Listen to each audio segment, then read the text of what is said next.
Warahmatullahi wabarakatuh. Waalaikumsalam warahmatullahi wabarakatuh. Selamat siang anak-anak.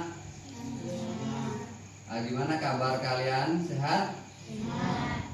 Alhamdulillah, kita masih diberikan kesempatan untuk kembali melakukan tatap muka dalam rangka pembelajaran kita, yaitu mata pelajaran fikih ya. Pada pertemuan kali ini Bapak akan menjelaskan materi terkait pernikahan. Sudah siap menikah? Ya walaupun belum, tapi paling tidak ada persiapan untuk kedepannya, planning kedepannya. Ini dibekali dari mulai sekarang.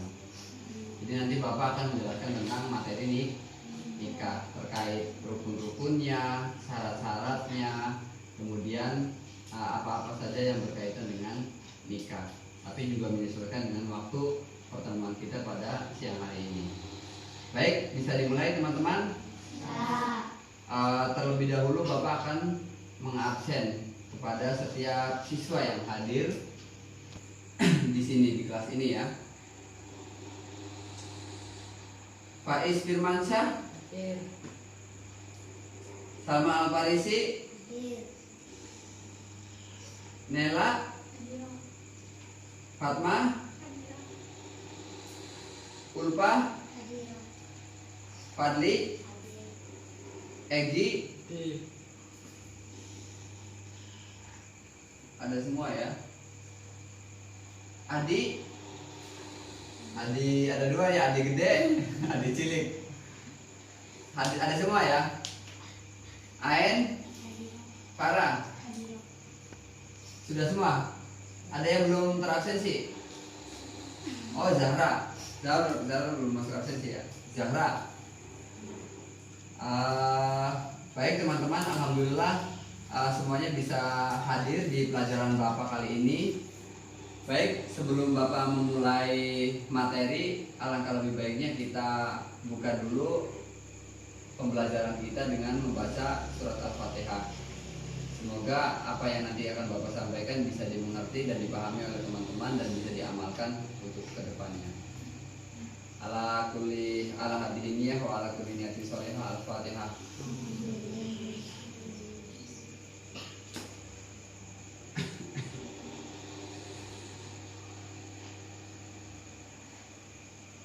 Baik teman-teman, di sini Bapak akan menjelaskan terkait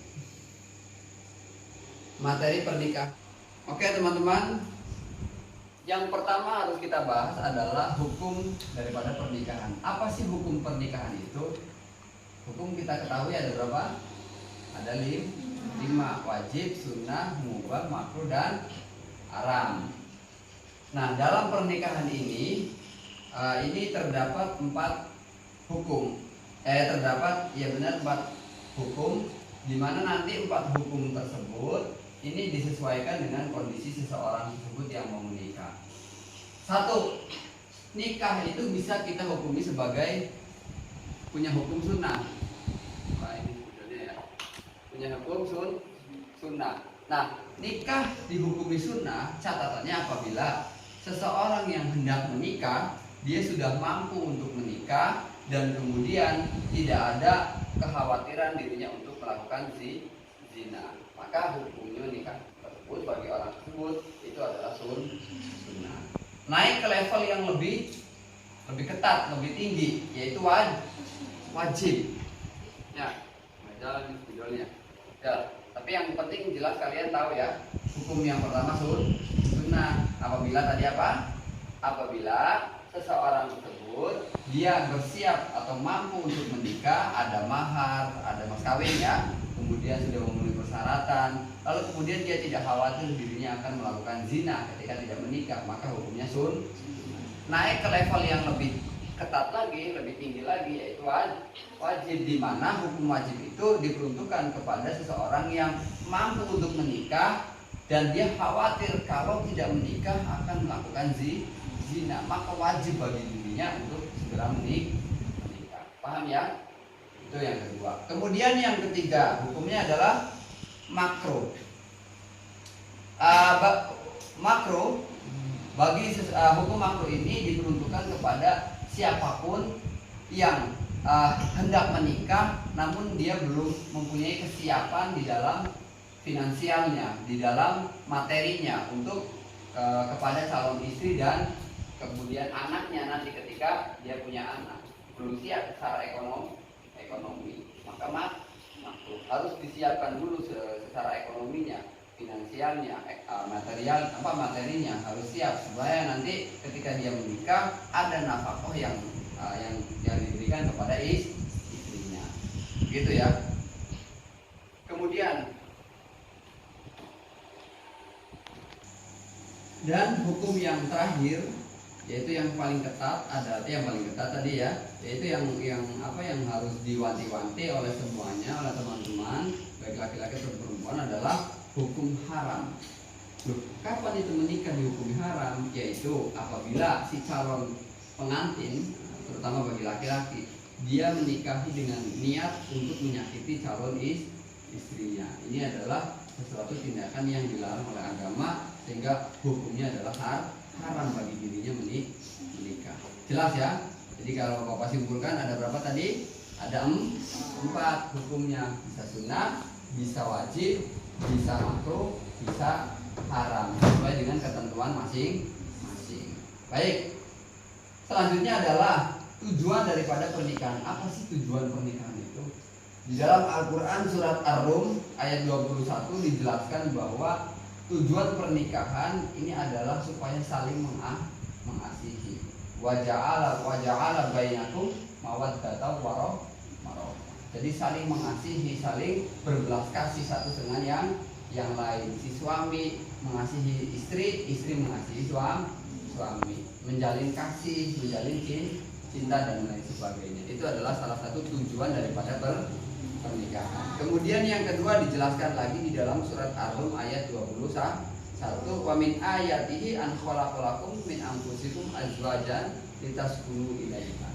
Nah, supaya termasuk daripada tanda-tanda yang kebesaran Allah, yaitu menciptakan kalian semua ya secara pasangan supaya kalian bisa hidup rukun bersama. Itu adalah tujuan-tujuan daripada pernikahan. Makanya kalau ada orang yang nikah kemudian rumah tangganya tidak harmonis, tidak tentram, berarti dia belum sampai mencapai tujuan daripada pernikahan itu sendiri. Paham ya? Jadi kalau pernikahan itu bisa dilihat tujuannya tercapai atau tidak dari keharmonisan, kerukunan, dan juga ketentraman rumah tangganya. Nyaman tidak kan begitu. Kalau nyaman, tentram, damai, enak, harmonis, maka bisa dikatakan bahwa tujuan nikahnya sudah tercapai. Tapi kalau setiap hari berantem, ya saling mencaci maki, saling mencaci istilahnya itu meneror satu dengan yang lain, ya si istri memarahi suami sering marahi istri dan lain sebagainya, tidak harmonis intinya, maka belum disebut sebagai keluarga yang mawaddah, belum disebut sebagai keluarga yang rohmah, ataupun belum mencapai tujuan daripada pernikahan itu sendiri. Paham ya? Sampai sini paham ya? Oke.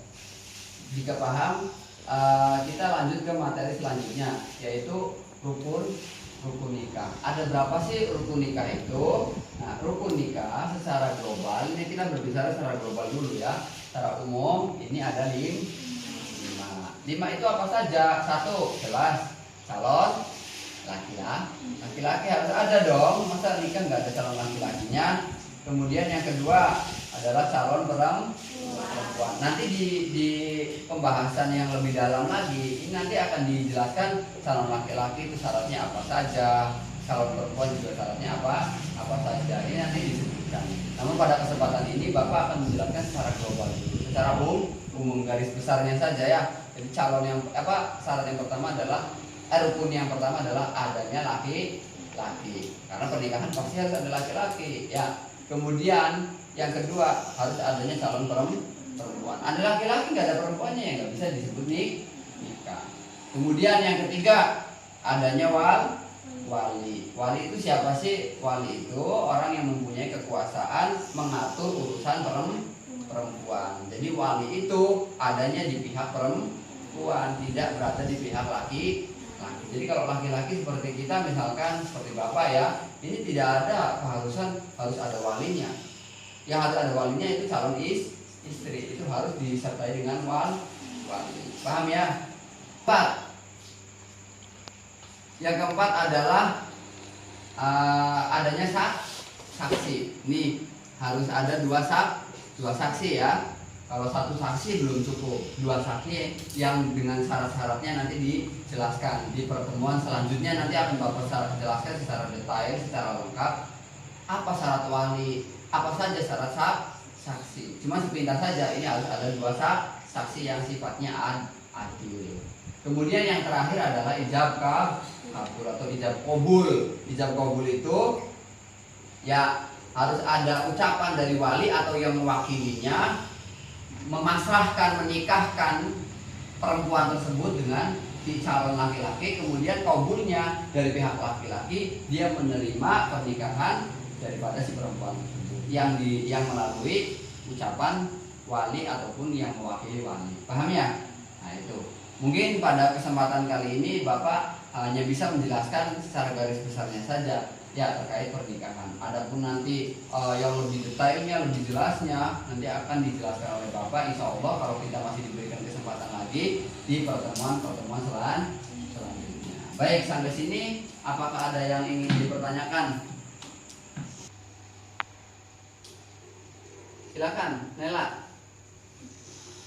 Mau bertanya Pak, apakah hukum menikahi janda dan apa tata caranya?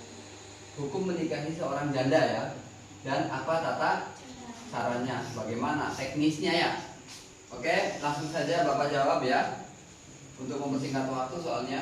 Jadi menikahi janda ya hukumnya sah-sah saja selama memang benar-benar janda itu sudah cerai dengan suami yang pertama ataupun dia meninggal oleh suaminya, tinggal wafat, itu kita sah-sah saja. Adapun tata caranya sudah dijelaskan tadi bahwa seorang perempuan itu harus butuh wali, harus ada wali. Nah, ini perbedaan menikahkan janda dengan gadis.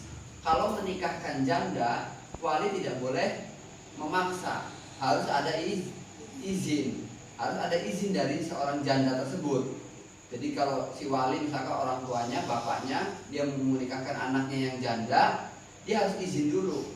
Dia mau si janda ini mau dinikahkan dengan si Ahmad misalkan, setuju atau tidak? Nah, kalau setuju maka boleh dilangsungkan pernikahan. Tapi kalau tidak setuju, ya ini melanggar hukum.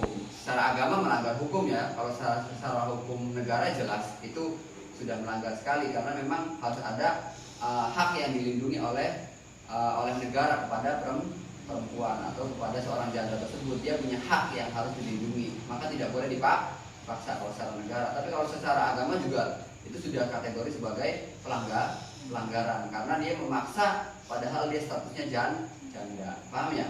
Nah, beda dengan perempuan ataupun gadis ya. Kalau gadis ini tidak ada kewajiban meminta izin. Artinya seorang wali dia boleh menikahkannya walaupun tanpa ada izin daripada gadis tersebut. Paham ya? Nah, itu tata cara menikahkan gadis janda yang berbeda dengan gadis teknisnya. Bisa dimengerti? Oke. Mungkin karena waktunya sudah habis, hanya itu saja yang bisa Bapak sampaikan ya. Kurang lebihnya Bapak mohon maaf. Mungkin untuk pertanyaan-pertanyaan yang belum tersampaikan dari teman-teman bisa dipertanyakan di minggu setelahnya ya. Mungkin cukup sekian. Bila ada kesalahan Bapak minta maaf. Assalamualaikum warahmatullahi wabarakatuh.